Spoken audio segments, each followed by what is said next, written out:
Good evening, all. This is a later edition of the morning after show, the morning after the night before. This is the evening after the night before. Newcastle United 0, Aston Villa 2. Now, this was a game I was quite confident about.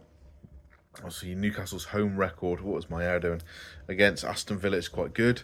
Very good, in fact. They hadn't, prior to yesterday, hadn't beaten us at SJP since 2005. Obviously, the famous game where we ended up with 8 players left on the pitch. However, did not go that well yesterday. So starting lineup was Nick Pope, Lewis Hall, Sven Botman, Malik Thiaw, Kieran Trippier, midfield 3 of Tonali, Joe Linton and Lewis Miley. Front 3, Anthony Gordon, Johan Wissa, Harvey Barnes. Couple of surprises from my perspective. If I had the choice, I would have rested Tonali, or not started him and brought him on later in the game. So I think that Sandro Tonali could have done with that a little bit of rest. I think there was an opportunity for Jacob Ramsey to go and prove himself against his old club. I would have personally have started Miley, Joe Linton and Ramsey. Obviously, it was Joe Linton's 250th game for the Toon, and Lewis Miley slots in so well. But that's more of a personal preference. But obviously, Eddie Howe has forgotten more about football management probably in the last 10 minutes than I'll ever know. And then I was surprised to see Wissa start. I thought it would be Voltemada yesterday and then Wissa in midweek. But Wissa, he's getting there with that sort of momentum, I suppose. Fabulous start to the game. Sandro Tonali, we've not seen fancy footwork like that from him, or much of. Weaved his way into the box, and then it's a great save. At first glance, it looked like he put it straight at Martinez, but he doesn't. He hits it down with his left foot to the goalkeeper's left, Tonali's right, and it's a smart save from Martinez with his feet.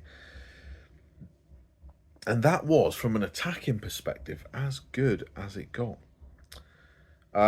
It was a flat performance. It was a toothless performance in terms of attack, in terms of creativity, flair, ideas, enterprise. And as the performance we have seen is becoming a little bit commonplace. It felt like Manchester United game, where we could have played all night and we weren't going to score. It felt like the Wolves game, where we could have played all evening and we weren't going to score. Defensively, apart from the 2 goals, I didn't think we were that bad. Villa were a constant threat on the counter-attack. Ollie Watkins got his customary goal against Newcastle. But I thought Sven Botman, on the whole, is looking better and better with each game. I thought Malik Thiaw made one mistake early in the game where the ball sort of rolled over his foot, but that can happen to anyone, I suppose. He doesn't look as dominant as he has done, but he's played an awful lot of games. I fully expect to see Malik Thiaw not start one of the next 2 games, whether that be PSG, probably not, or Liverpool. Dan Burn has got to come in just to help out. He was on the bench. Good to see him back and available for selection. So the goal, Buendia, fabulous strike. There's no 2 ways about it. At the Leazer's end, Aston Villa play some lovely football throughout the midfield to sort of work through our midfield. And it comes to him, and he's invited to shoot because Sven Botman stands off him. Lewis Hall's not quite sure what to do. They've already played past some midfielders. And he's given the opportunity. He's encouraged to shoot by the lack of closing down, the lack of press. Excuse me, but even so, it's a wonderful strike. Nothing Nick Pope could do about that. And then later on in the game, I think it's a cross to the back post, and Ollie Watkins steals in to get his customary goal. But it's less about the defending. Now, as an ex-defender myself, at a very, very low standard, I'm always going to be a little bit sympathetic towards the defenders, but it is the attack. And I can say that without bias. The attack is the major issue at the moment. I was watching Manchester United last night. I didn't watch the whole game, bits. And there's goals that Manchester United scored that I cannot see us scoring in terms of the attacking play. Watching highlights, other teams scoring goals, we just look so flat. It's like we do the hard work, we win the ball, we play through the midfield, or we're quite a basic team with the ball, really, aren't we? We're very much lump it forward, or nice passes down the wings, passes out wide, or run through midfield. There's no sort of intricate passing, or it's very, very rare. And we get to the final third, and then it just, nothing happens. It just falls down. We put it's like our only tactic, particularly in the first half, was a diagonal cross to the back post, and that was it. There was one really nice cross. I think Anthony Gordon sort of tried to get on the end of it at the back post, but again, all we're doing is crossing. We're not shooting from range. We're not playing through the lines. Tonali, that was the only real opportunity we had that wasn't a cross, and that was all man-made. That was all made by himself. It wasn't a team move. It was him going, right, I'm going for this. We just, like, you take the Wolves game the other day. Oh my word, it was just cross.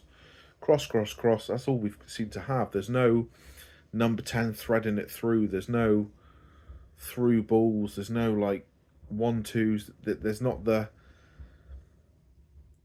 what we saw a few years ago, the Almiron cutting inside, playing it to Bruno playing him through and then having a shot, or laying it to the edge of the box for an Isak or a Wilson or a Sean Longstaff, as it was back then. All three of those players are gone, ironically. I just feel like we're very easy to defend against. Aston Villa were a step above us all game. Unfortunately, there's levels to this game, and they showed why they are in one of the top three teams in the league, and we are. You know, I know the league, the top half is extremely tight, or between sort of 4th and 13th is extremely tight. But that is only going to save us for so long. In a minute, if we keep losing games, we are going to slip down. Now, I realise we were one of the form teams in the Prem up until yesterday. Since the November international break, we've done a hell of a lot better. We've picked up. I mean, we've lost against Manchester United. We've lost against Aston Villa at home, just off the top of my head. But we have picked up some good results, you know, Everton, Man City. Obviously, we did Burnley away, Leeds, Bournemouth. But sooner or later, the gaps are going to appear between different places in the Premier League, and I feel like we might end up on the wrong side of it.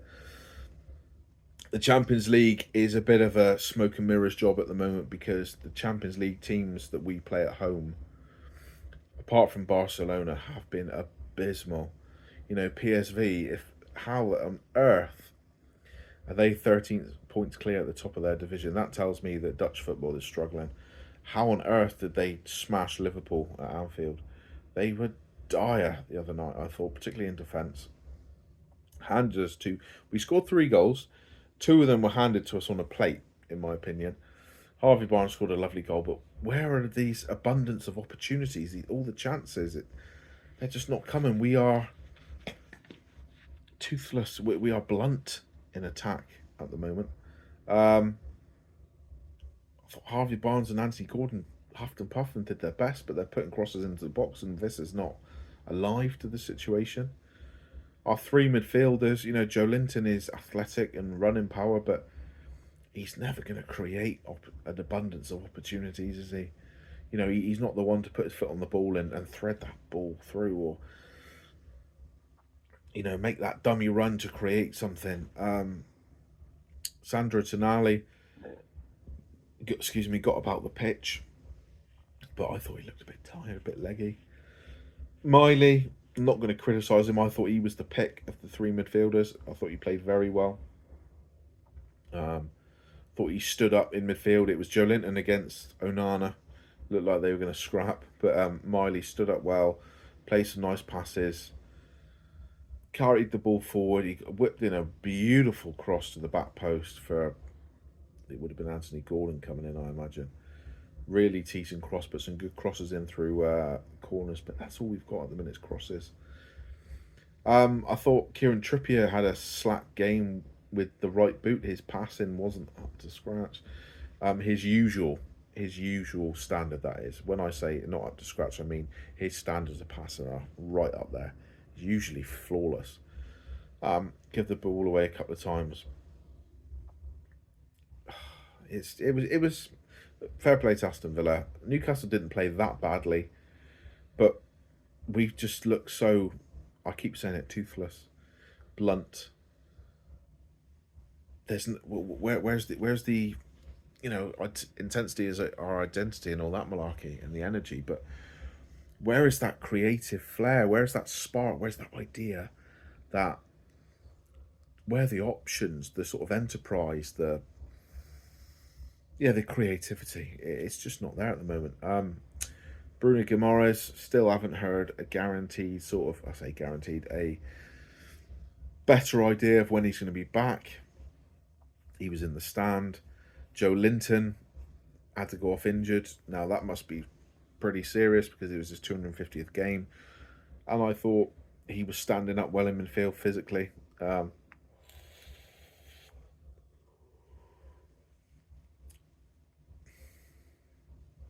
Recruitment is an issue. We are buying athletes, not enough footballers. Malik Thiaw aside, because he's been excellent. Voltemade is a great footballer, but he doesn't fit our system because our system is built on running power, energy, intensity, and pace. But when we cannot utilise that, we've got nothing.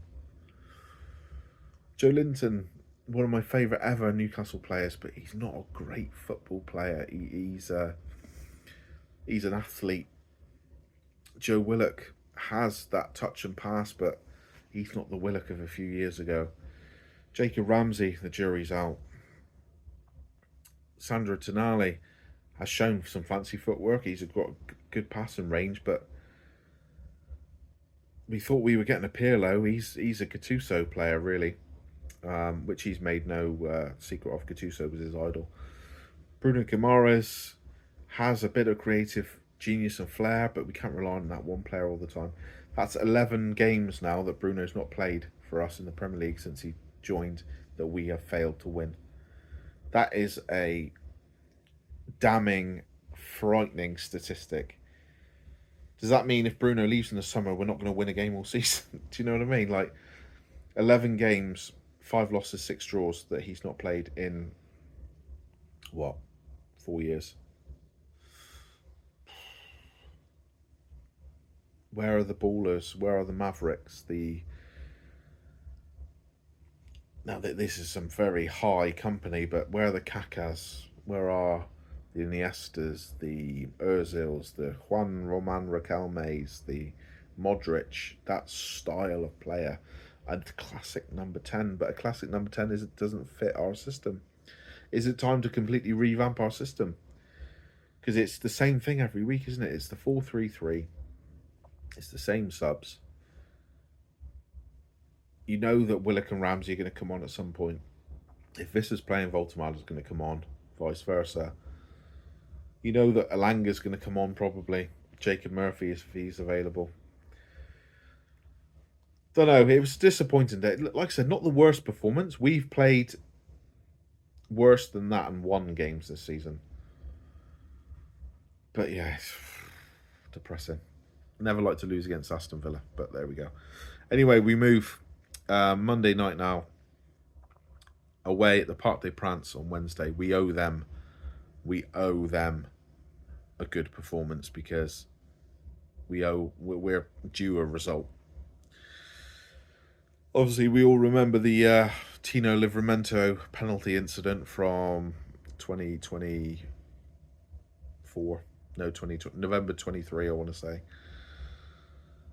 And Isak took the league lead, and then the final minutes, and then Mbappe slots it. Oh.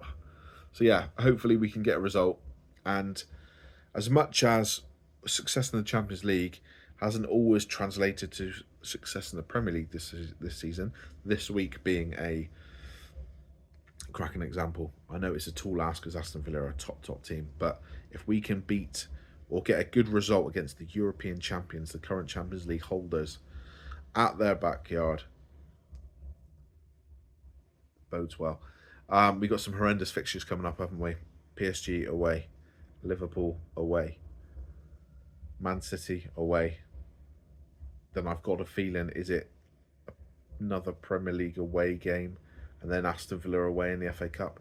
I might be wrong there, but that is potentially five. We can't have 5 away games on the bounce, surely. We've had 4 in recent years, so it might be. But who knows? Anyway, that is enough for me today. Not a lot of positives before I finish. I thought Lewis Hall played well, as he has done. Botman, I think, is getting better and better. He looks calmer on the ball now. He looks more composed. He looks in control of situations. Obviously, I know it's hard to gas up a defender too much when we conceded 2 goals at home. And you could argue he was at fault for the first, but general play, I think he's looking a lot better. Lewis Miley played really well. And that's about it, really. There we go. Anyway, thanks for watching. Please like, comment, subscribe. I will reply to any comments. More than happy to have a debate. But yeah, still in support of the manager, obviously. I still think he's the man, but I think it's time for some change in terms of tactics, approach, philosophy, and all that malarkey. I think it's time for some hard conversations to be had in his office with him and the other coaches, and see how are we gonna we need to reinvent ourselves, I think. But please, if you disagree, let me know. Thanks for watching. See you later.